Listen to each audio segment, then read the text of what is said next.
Hi, it's Andy. Hi, it's Dave. Hi, it's Kirk.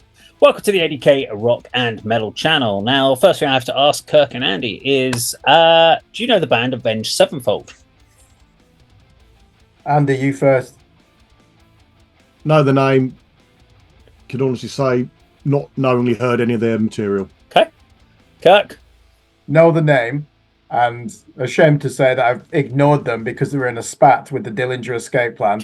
And because I'm a fanboy of that band, I just decided I was never going to listen to them because there was a war of words between the two camps. I know that they came through originally in that metalcore boom, but quickly they're quite progressive, aren't they? And I think the new album's heavily influenced by Mr. Bungle, and there's been a bit of a car crash in some quarters. Other people love it, so I do know them. Not really listen to them for stupid reasons because I'm a fanboy of Dillinger Escape Plan. Okay.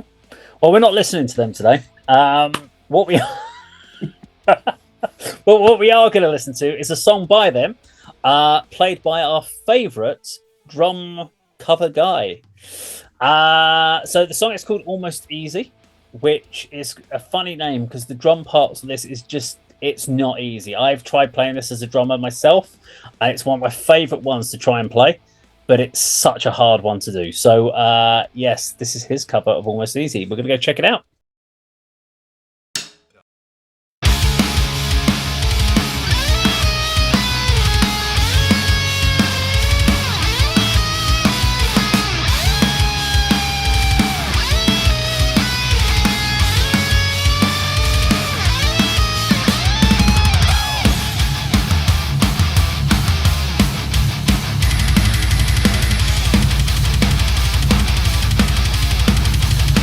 I feel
There we go.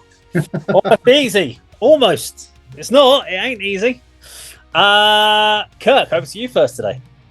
I am aware that this band are quite technical because Mike Portnoy of Dream Theater ended up in this group, didn't they, for a couple of a couple of years, might even, I don't know if he recorded on an album. So when you're getting someone of his stature coming in and filling the drum stool, was it Brooks Wackerman, I think it was called, was the original drummer? When you're coming in to do that and you're asking replace Mike the Rev. Is it what, sorry? It was the Rev. So when the Rev passed away. Oh, I see. Sorry, yeah. They needed a replacement to cover some tours and stuff. So Mike happily, because they'd been out on tour they'd done some shows and stuff. So Mike did help them out for it. Yeah. So good song. I can see why he would choose this, our guy who continues to dazzle us. I just spent most of it watching the camera in the corner, the footwork, doing those double kicks, because that was incredible, wasn't it? That opening, it's that opening drum beat. Fantastic. I can see how that would be difficult trying to execute that. I just love watching this guy's face where it's as if someone's giving him a mathematical puzzle and he's looking 4 equations ahead and just thinking, yeah, this is easy, get me to the harder stuff. And he's almost singing along, isn't he? And when you see a musician like that, that's when they're operating at the absolute peak of the capabilities, and they make it look easy, and that's where the enjoyable element comes in. And I know this song's not about us analysing Avenged Sevenfold, who I've never really listened to, but it's a good up-tempo song, that, isn't it? And there's certainly a lot to learn in that. I'm not too sure. Looking at that, is there repeat value in this? For me, I haven't watched some of his other videos, probably not, but that's just a personal thing because I don't really know much about the back catalogue of this phenomenally successful band who are superstars, aren't they, of contemporary rock and metal, Avenged Sevenfold, and a lot of the bands that we know on our scene are influenced by them, aren't they, as well, and grew up on their albums. But I noticed the last video, he had his drumsticks tucked in his waist, didn't he, as well? Didn't get as much showmanship. He did start with tossed it up in the air, didn't he, before he did the first snare beat.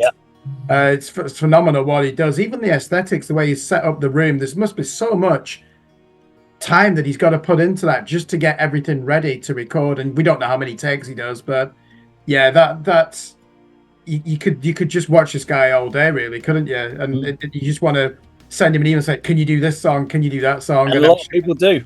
I'm sure his inbox will be overflowing. It's that's certainly something that I was expecting to be impressed by it, and of course I was. How about yourself, Andy? It's still going to get me into Avenged Sevenfold, although there were a couple of good riffs in there. The sort of the main one, which sort of did it. Quite like that riff. That was sort of repeated throughout the song. But the reason we're watching this, and the reason we're commenting is this drummer. Yeah, again, very, very impressed. I think I picked up on the sort of same comments that I had on previous videos. He does make it look easy, but he seems to be holding the sticks in not quite a very, to me, looks like he's not using them in a comfortable manner. The sort of right arm's kind of going at an angle, and the left hand he's holding the stick in a sort of strange grip. But I've mentioned that before. Like you said, Kirk, he looks like he's just zoning out and just playing along as if he's doing it in his sleep. He's making it look so easy, and obviously it's not. I'm particularly impressed by the technique, Dave. You'll tell me what it's called, where the repeated hits on both sticks on the middle on the snare drum. I like visually watching that. I mean, it's just amazing. You can't trying to guess where he's going to strike next. As somebody who doesn't play the drums or hasn't got a clue as to how the techniques are learnt and performed, but you're kind of trying to judge. You can't get the rhythm of the song, and you get that in your head. And you think, well, where's he going to go? And he's hitting cymbals and drums that you're not expecting, and doing patterns that you don't expect. So visually, it's very impressive.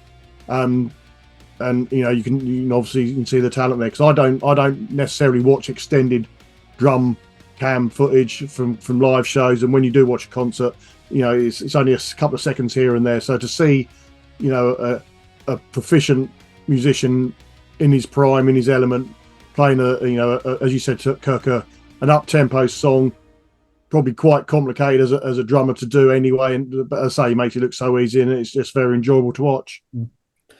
So, I mean, looking at this from a drum point of view and knowing the original So if I remember right, the Almost Easy was mostly written. No, my luck, I'm wrong on this, but was originally written by the drummer, the Rev from Avenged Sevenfold, and this was his song he put kind of forward, or one of the ones he put through because he really loved what was going on with the tempo and the time signature changes. So the band had to kind of work through it. So that's why I love this one, because it was just one of these ones, and calling it Almost Easy when actually you've got so many different weird time signatures you got to work with. And when we did Battery, and we did that song by The Weeknd that he did, Blinding Lights.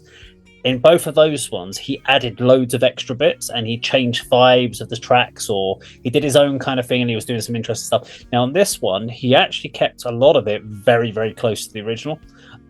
He added a few extra bits, and he added a few little kind of extra kick parts, but nothing too over the top. Probably the most obvious one that I know he added was during the verses. He kept hitting the floor tom. I didn't like that at all. I thought that actually ruined that drum pattern, because that was never in the original. See, he didn't actually have to add a huge amount, because the original drum track is such a great one to do. This wouldn't have taken him that many hours to play. This is something that he could just go to his staple of tools of what his muscle memory would be, learn the track, and maybe 4 or 5 hours of playing would get this track down. But I do know on some of his videos, he spent upwards of 80, 90 hours per video he puts out, learning and working on the track to get it spotless. So a lot of the time you think he's such an amazing drummer, he'll be able to get there, go in there for an hour or two, knock it out. But some of the stuff he has to learn, where he's doing like different time signatures on 4 different limbs, he has to spend 80, 90 hours working on that track to get that right. So he's fully committed to what he does. But yeah, he did a great cover of it.